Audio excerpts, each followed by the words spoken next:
That is so insane. There's 1, 2, 3, 4, 5, 6 Israeli flags and 1 American flag. Welcome to the United States of Israel. Offices like Senator Tom Cotton of Arkansas that have the Israeli flag outside the front door of their offices.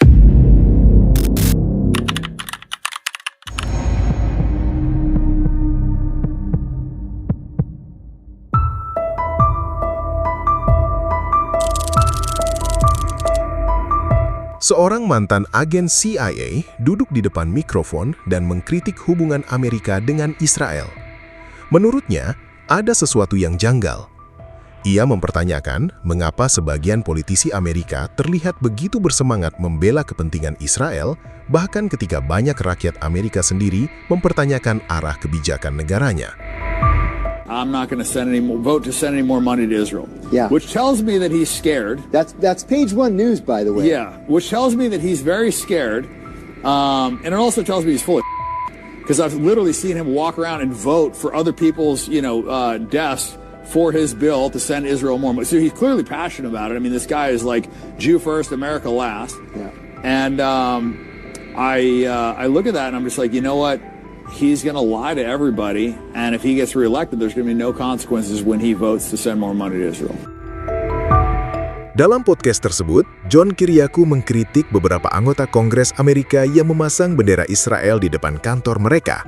Bahkan, ia menyebut ada satu kantor anggota DPR yang menempatkan bendera Israel lebih tinggi daripada bendera Amerika sendiri. Terlihat dari berbagai video yang beredar, bukti dari warga Amerika sendiri yang mereka momen sebuah bendera negara Israel dipasang begitu tinggi daripada bendera milik negaranya sendiri. That is so insane.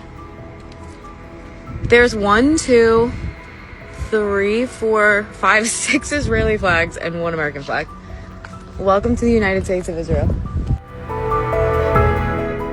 Menurutnya, hal itu sangat tidak pantas bagi seorang pejabat yang dipilih untuk mewakili rakyat Amerika. Bukankah seorang anggota DPR bersumpah setia kepada konstitusi dan negaranya sendiri? Lalu, mengapa simbol negara asing justru diberi posisi yang lebih terhormat?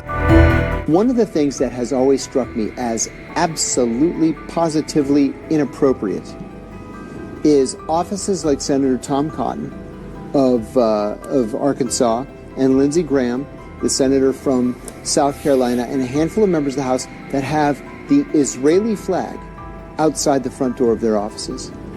Wholly inappropriate. There's a lot of them. I mean, look at Randy Fine. It's higher in his office than the American flag, which is against flag It's against code. the law. Yeah, I mean, yeah. He doesn't give a right? And there's no consequences. For some reason with Israel, I mean, if that guy had a Chinese flag, oh my God, imagine. You imagine the backlash?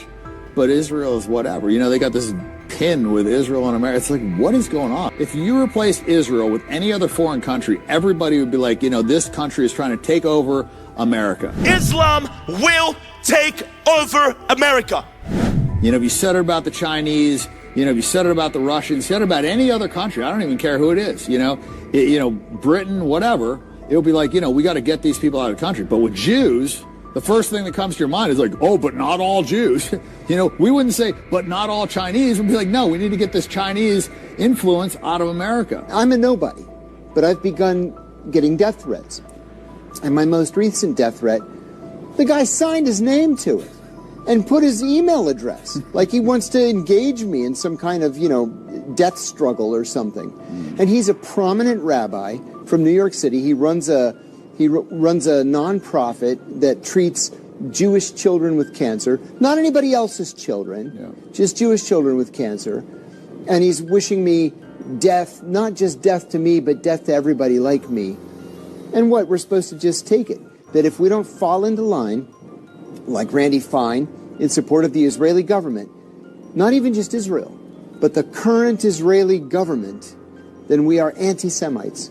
And I reject that outright. I'm curious as to what kind of reaction you're getting. Yeah, same thing. I mean, this is a group of ethnocentric supremacists. Mm-hmm. And that's my problem with Judaism, is that it teaches that you're better than other people, that you're chosen by God. And I just reject that completely. I think everyone's equal. And saying that is like anti-Semitic. It's crazy. Like being against bombing children is anti-Semitic. Like being against a foreign government. It is a word just like Nazi, just like Hitler, that, has been so heavily propagandized that when you hear it, you have this visceral reaction to it. Like 5 years ago, you heard the word anti-Semite, the, hair on the back of your neck would stand up and be like, oh my God, like the Holocaust, Nazis, like any of these words, they just evoke a certain reaction.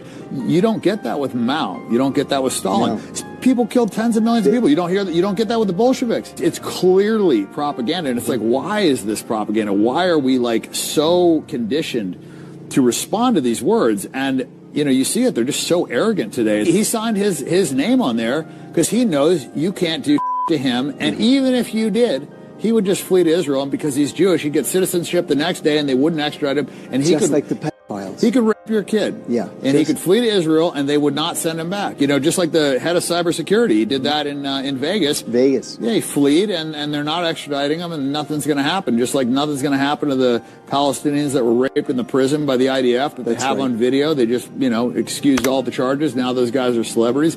And so you just see there's just this two sets of justice. And if you dig deeper, it says that same thing in the Talmud. It says all this in Talmud. You can lie, cheat, rape, and steal to non-Jews. And like, that's a crazy thing to say. And people will, oh my God, a year or 2 years ago, you get killed for saying that. You get debanked for saying that. I think the Overton window shifted a little bit, but it doesn't make it any less true. And I think it's something that needs to be talked about because we were conditioned. At least me, like supremacy is bad. White supremacy is bad. Black supremacy is not quite as bad because they're victims and, whatever. And I'm okay with the idea that supremacy is bad because I believe that it is. I think that if you think that you're better than other people, you're going to act like an like just generally, if you viewed, other people like, cows or chickens, like you wouldn't treat them with the same level of humanity that you would a human. And so this idea of supremacy, that needs to be discussed. And for some reason, when it's Jewish supremacy, it's like this taboo topic. And I just don't think Americans want to ignore it.